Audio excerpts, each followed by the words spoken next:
going on, guys? I want to talk about the whack and disgusting and horrible TYT. What's his name? Cenk, kitchen sink, whatever his name is. I don't care, man. Apparently, TYT is all upset about Joe Rogan. Seems like a lot of woke people are upset about Joe Rogan lately. Let's see what they got to say.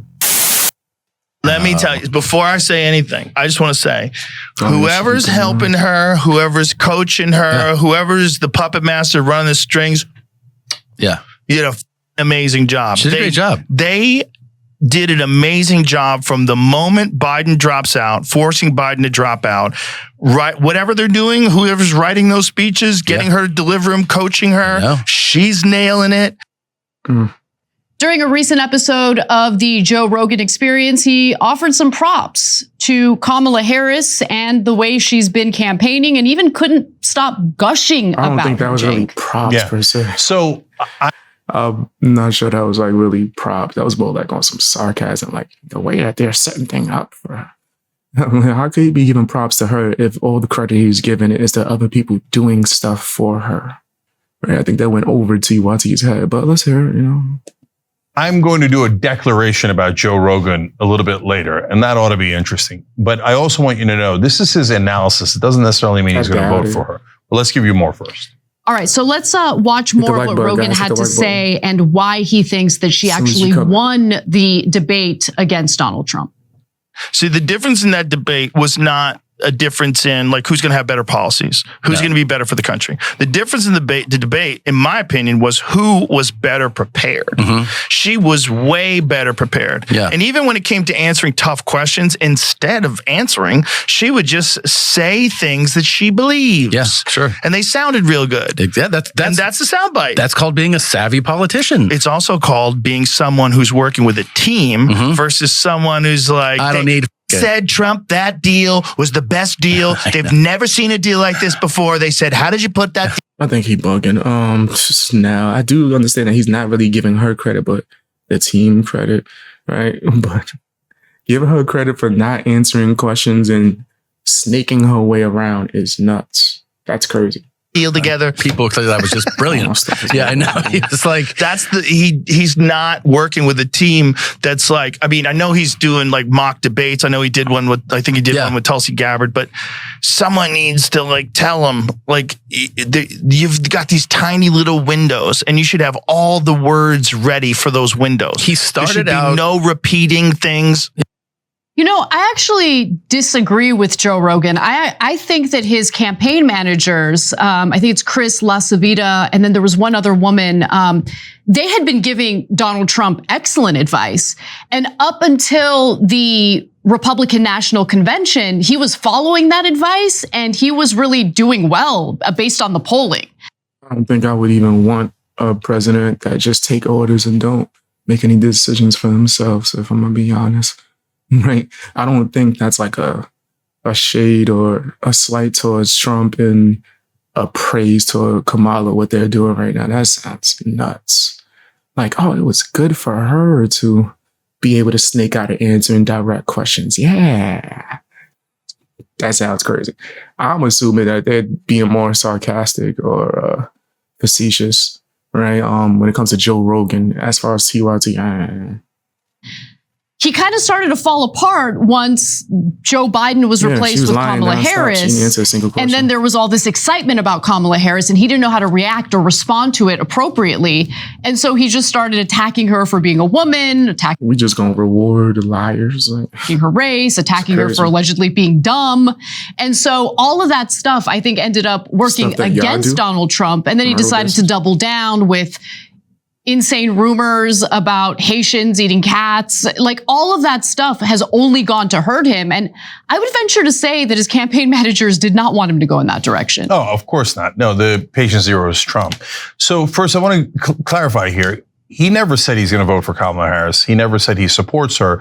In fact, if you listen carefully, he says whoever's pulling her strings, which is not exactly a compliment, right, is doing a great Took them a long time to hear that. Took him a long time. Job. And he said that she didn't answer some of the questions. She just went to a talking point that sounded really good.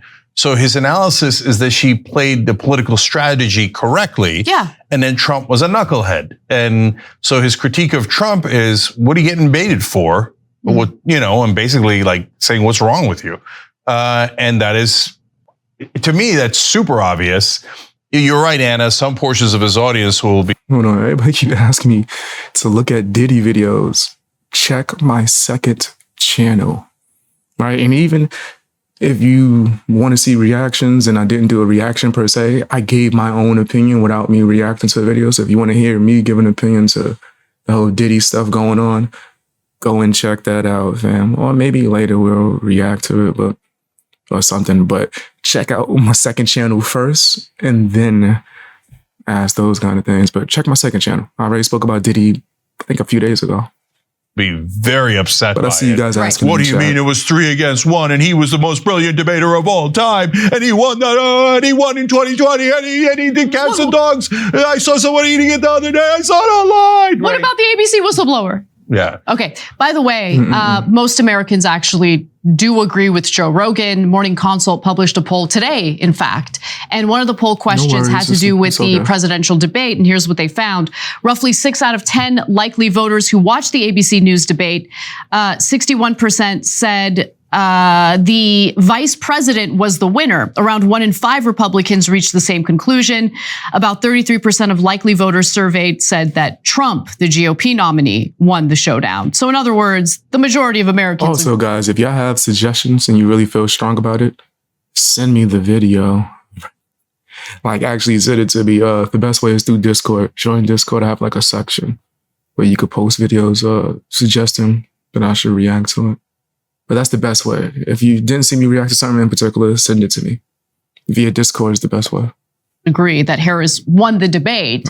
And it is something that, some Republican voters and some Trump allies in Congress are very salty about and in denial about. Yeah, that's about a half a dozen polls, not just that one. They all show similar numbers, all about a 2-1 victory for Kamala Harris. By the way, Trump won the first debate in a similar market. I hope she don't win. I really hope. I think things are going to go bad if Kamala wins. It's going to be Obama 2.0. It's going to be Biden 3.0. Nigga, maybe she might go to sleep. And even a little larger margin. Take naps. And that's because Americans have the thing that partisans don't have, which is eyeballs. We could actually see the debate, and we have ears too. We could hear the debate. And so we know that Biden couldn't speak and was a disaster, and his brain fell out in the middle of the debate. The Democrats were like, no, he's young spring chicken. He's great. He should stay in the race, right? And now the Trump people are like, he was great. He was 3 against 1 and he was heroic. No, his brain fell out. They're eating cats and dogs. They're executing babies. He sounds like an idiot. He refused to prepare. No matter who was coaching him, he won't listen. Yep. And then he has the temerity to call Kamala Harris stupid. Well, you're the one who got easily baited into every trap, as Rogan pointed out. So who's the dumbass now, Trump? So let's go back to Rogan, because I actually was unaware. Cenk be so frustrated. He'd be mad at the world, just baking grease all over the place, just mad. I think it's because his nephew was able to see more success than him in grifting. That this was not the first time that he had complimented Kamala Harris. He had done so before, back in August, and this was following Kamala Harris's Atlanta speech after she had already become the new nominee. Rogan said of the speech, giving her kudos, I do have to say that one speech she gave right after they decided she was going to be the nominee, that one speech where she said, if you're going to say something, why don't you say it to my face? It was great timing. And he even brought that up again during his recent episode of the Rogan Experience. She nailed that one speech. She's like, say it to my face. Oh, yeah, everybody's cheering. Yeah, she nailed it, dude. Okay. Rogan called it a banger of a speech, but also theorized that Harris has been heavily coached. The vice president has taken some criticism for not doing media hits since moving to the top of the Democratic Party's ticket. I've heard it was beyond coached. I've heard quiet as kept. It was rehearsed. That's what word in the streets is. Rogan predicted she may not hold up as well in a debate with the off-the-cuff Trump. That is what he said before the debate happened. Then the debate happened, and you just heard what his commentary was about that. So I'm about to get to my major declaration. Go, Cenk. Okay, but first, she's heavily coached. Of course, all the politicians are heavily coached, -1, and that's Donald Trump. He makes a good case for why you should be heavily coached, right? I don't know about heavily, but brother. The fact that they're saying you should want your politician to be fake and have a whole team deciding things for them. Nothing that comes out of their mouth should be from them. They shouldn't be genuine. That's crazy. Maybe I just see it differently. Like, I don't want someone in control that won't be real. There were so many moments during that debate where Kamala looked like a fool, right? Like, but TYT ain't gonna bring that up, right? None of the woke people are gonna bring that up necessarily. They take a little coaching. So when she mentioned rallies, she's baiting you, dum-dum. All right. So the major declaration about Joe Rogan. He's honest. And that makes a huge difference. So I got super frustrated about several things that he said. The comment about gay teachers is what set me off a long time ago. There's a bunch of things that he said that greatly frustrate me. No, I don't agree that ivermectin's a great solution for COVID for human beings. But having said that, I'll take honest over dishonest every day, all day. So, word. So why are you pumping Kamala so hard and dissing Trump so hard? You literally just told us that Kamala is dishonest, but you still support her, or?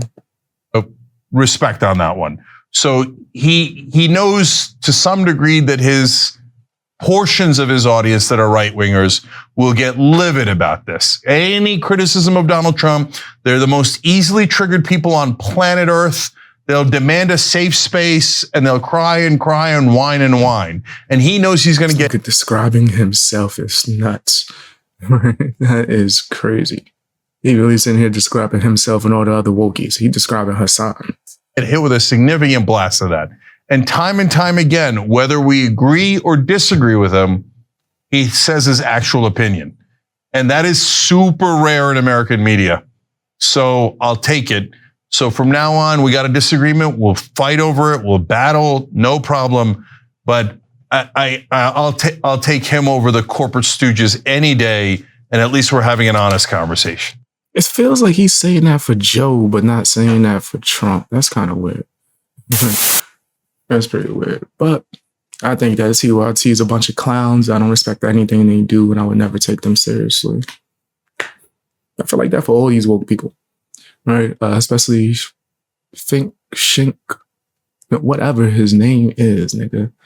The responsibility for why we have Hassan, nigga. We should blame him. Anyway, I think he's corny, but tell me what you think down in the comment section. Hit the like button, share the video as well. Watch more videos too.